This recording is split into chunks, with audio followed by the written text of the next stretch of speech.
अध्याय 146 प्रकाश भस्म हो गया। हाँ हाँ, क्यों नहीं, उसने अपना दाहिना हाथ उसकी ओर बढ़ाते हुए कहा। उसकी आंखें उससे मिली, उसके चेहरे पर एक आश्वस्त करने वाली मुस्कान थी। जैसे ही उसने अपना हाथ अपनी हथेलियों के बीच रखा, उसने ध्यान केंद्रित किया और अपना एस्पेरा उसमें डालना शुरू कर दिया। ऊर्जा ठंडी और सुखदायक थी, गर्मी के दिनों में हल्की हवा की तरह। एक लयबद्ध प्रवाह के साथ स्पंदित, एक नरम चमक उनके जुड़े हुए हाथों में छा गई। ओलिवर को अपनी त्वचा के नीचे चींटियों के रेंगने का एहसास हुआ। उसकी नसें भी तनावग्रस्त थीं। उसने अपरिचित घुसपैठ के खिलाफ खुद को स्थिर करते हुए एक गहरी सांस ली। यदि एवलिन ने यहाँ गड़बड़ी की, तो निस्संदेह उसे गंभीर चोट लगेगी। उसने तुरंत उसे अंदर मार्गदर्शन करने के लिए अपना स्वयं का एस्पेरा प्रदान किया। मिश्रित ऊर्जाओं ने उसके भीतर एक नाजुक संतुलन, प्रकाश और छाया का नृत्य पैदा किया। वह भी पीछे नहीं हट सकता था, क्योंकि यह उसके साथ अन्याय होगा, क्योंकि उसने उसे अपने अंदर झांकने और उसकी भावनाओं के बारे में गहराई से देखने की अनुमति दी थी, इसलिए ये स्वाभाविक था कि वह उसे भी ऐसा करने देता। यदि एवलिन दुनिया का नायक नहीं होता, तो वह कभी भी अपनी उम्र के किसी व्यक्ति को अपने शरीर में अपना एस्पेरा प्रवाहित नहीं होने देता। जोखिम बहुत बड़ा था, लेकिन संभावित इनाम इसके लायक था। यदि वे भविष्य में अधिक तालमेल में हो सके, तो इससे उन दोनों को समान रूप से लाभ होगा। ये बिल्कुल जोखिम भरा था। एवलिन प्रतिभाओं में से एक प्रतिभाशाली थी, इसलिए वह उसे इसमें मार्गदर्शन करने में सक्षम था। दूसरी ओर, जब ओलिवर ये सब सोच रहा था, एवलिन अपनी ही दुनिया में थी। अपनी इंद्रियों के माध्यम से वह कुछ हद तक देख सकती थी कि वह क्या महसूस कर रही है। अभी, जब वह ओलिवर के अंदर उसके एस्पेरा से परिचित हो रही थी, तो उसे ऐसा लगा जैसे वह समुद्र के बीच में खड़ी हो। उसके चारों ओर ऊर्जा का विशाल विस्तार अभिभूत करने वाला और विस्मयकारी दोनों था। समुद्र अत्यंत विशाल था, जिसका कोई अंत दिखाई नहीं देता था। इसकी गहराई अज्ञात और अदृश्य थी, जितनी गहराई तक आंख देख सकती थी। जिस एस्पेरा का वह अनुभव कर रही थी, वह किसी भी एस्पेरा की तुलना में अनगिनत गुना अधिक शक्तिशाली था जिसे उसने इतने करीब से अनुभव किया था। कम से कम पवित्रता के मामले में, उसे यकीन था कि उसकी बहन भी उसकी बराबरी नहीं कर सकती। वह बस लीग से आगे था। जिज्ञासा और प्रशंसा की भावना के साथ, ओलिवर की शक्ति के प्रति उसका सम्मान बढ़ गया। समुद्र की सतह शांत लग रही थी, मानो समुद्र मर गया हो, न के बराबर लहरें या ज्वार थे। इससे पता चलता है कि अपने तत्व और एस्पेरा पर उसका नियंत्रण कितना भयानक था। पानी में हर लहर जानबूझकर की गई लगती थी, जो उस पर उसकी महारत को दर्शाती थी। वह जिधर भी देखती वह सबसे चमकीले रंग थे। ये सचमुच एक रहस्यमय दृश्य था। वह उसमें और उसकी भावनाओं को महसूस करते हुए इतनी खो गई कि उसे समय का पता ही नहीं चला और वह उसके अंदर अपनी इंद्रियों को भटकती रही। उसने अपनी उस बंद लेकिन विशाल दुनिया में स्वतंत्रता की एक नई अनुभूति का अनुभव किया। एवलिन, मुझे लगता है कि काफी समय हो गया है। अचानक एक चुंबकीय आवाज ने उसका ध्यान खींचा। वह अभी भी फोकसहीन और स्तब्ध थी। चुंबकीय आवाज उसके कानों को एक धुन की तरह लग रही थी, लेकिन अचानक उसे अपने शरीर पर एक मजबूत खिंचाव महसूस हुआ। क्या हो रहा है? उसे आश्चर्य हुआ। उसकी आंखें सुस्त लग रही थीं। ऐसा लग रहा था कि वह इस जगह पर अधिक से अधिक रहना चाहती थी। समुद्र की मनमोहक शांति उसे बुला रही थी, उसे यहीं रहने के लिए आग्रह कर रही थी। अवचेतन रूप से उसने बाहर की ओर खिंचाव का विरोध करना शुरू कर दिया और हठपूर्वक खुद को उसी स्थान पर बनाए रखा, स्पष्ट रूप से इस खूबसूरत और जादुई जगह को इतनी जल्दी और अचानक छोड़ने के लिए तैयार नहीं थी। जबकि अंदर यह सब हो रहा था, बाहर की स्थिति बहुत अलग थी।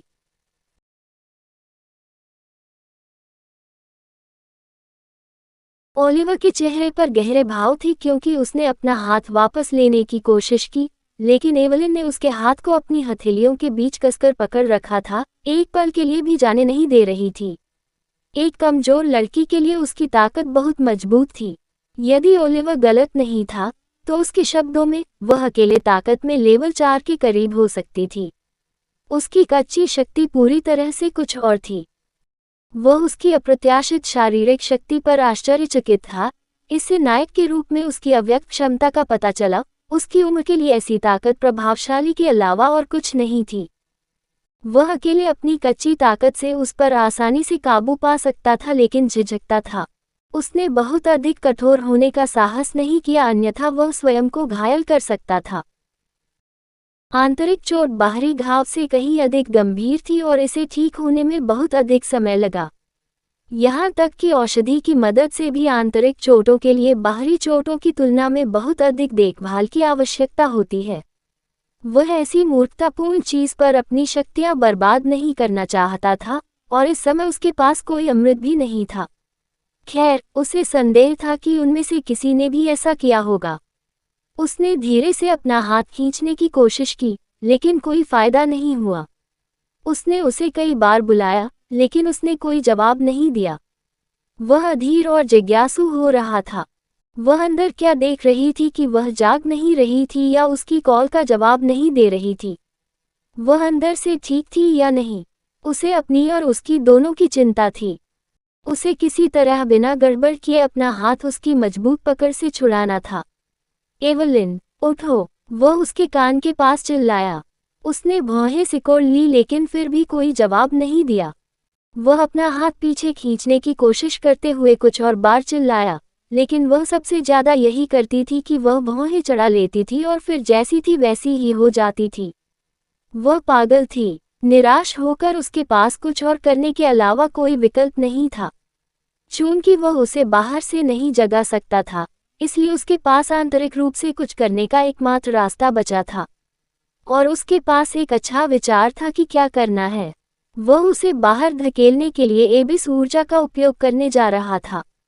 दोबारा खोलने से पहले उसने एक पल के लिए अपनी आंखें बंद कर लीं। उसके शरीर के अंदर की गहरी ऊर्जा रेंगते हुए उस ओर बढ़ी जहां एवलिन का एस्पेरा सबसे अधिक केंद्रित था। ऊर्जा के अंधेरे प्रवृत्त उद्देश्य के साथ खिसक गए। उनका गंतव्य स्पष्ट हो गया। बात जल्द ही उस मुकाम पर पहुंच गई। दूषित ऊर्जा ने एस्पेरा की सघनता की ओर रुझान बढ़ाया, धीरे धीरे इसे तोड़ दिया और इसे अपने में समाहित कर लिया। एबिस ऊर्जा वास्तव में इसे इतनी आसानी से तोड़ रही है। उसकी आश्चर्यचकित अभिव्यक्ति थी। एबिस ऊर्जा में भक्षण करने वाले गुण थे। बूढ़े भूत से लड़ाई के बाद उसे इसका एहसास हुआ। हालांकि वह तब भी आश्चर्यचकित रह गया जब उसने एस्पेरा को भ्रष्ट एबिस ऊर्जा के प्रभाव में तुरंत टूटते देखा। इसने कोई लड़ाई भी नहीं की, जिससे पता चलता है कि रसातल की ऊर्जा कितनी शक्तिशाली थी। उन्होंने सावधानी से एबिस ऊर्जा को प्रवाहित किया, भ्रष्टाचार की प्रवृत्तियों को शुद्ध प्रकाश युक्त एस्पेरा की ओर बढ़ाया, तुरंत इसे काला कर दिया और इसे अवशोषित कर लिया। विलीन होती ऊर्जाओं ने एक तीव्र विरोधाभास पैदा किया। अंधकार धीरे धीरे प्रकाश को घेर रहा था।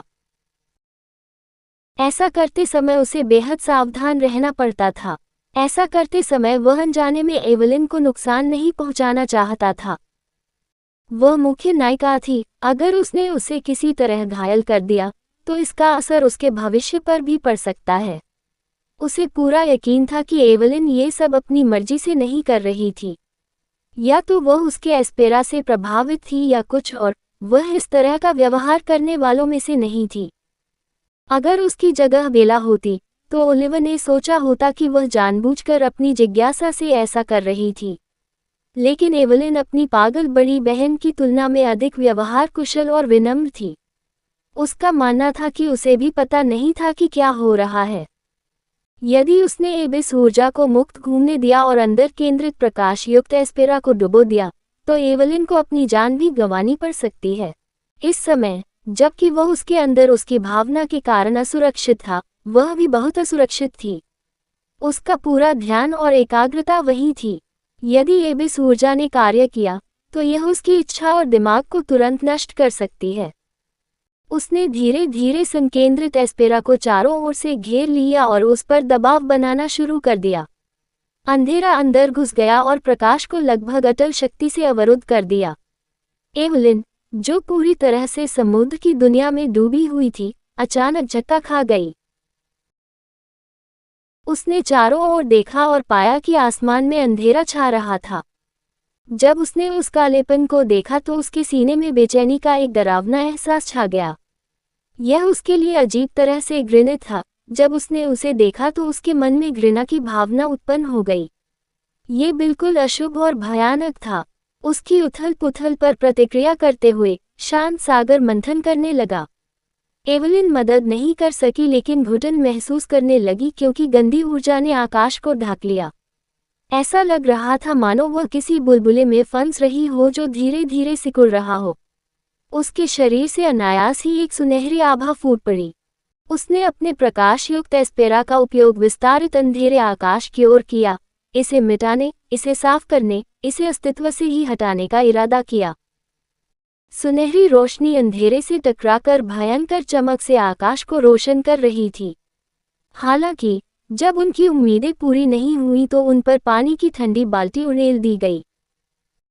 प्रकाश ने केवल काले आकाश को छुआ, उसमें समा जाने और पूरी तरह से गायब हो जाने से पहले। कहानी खत्म। अलविदा।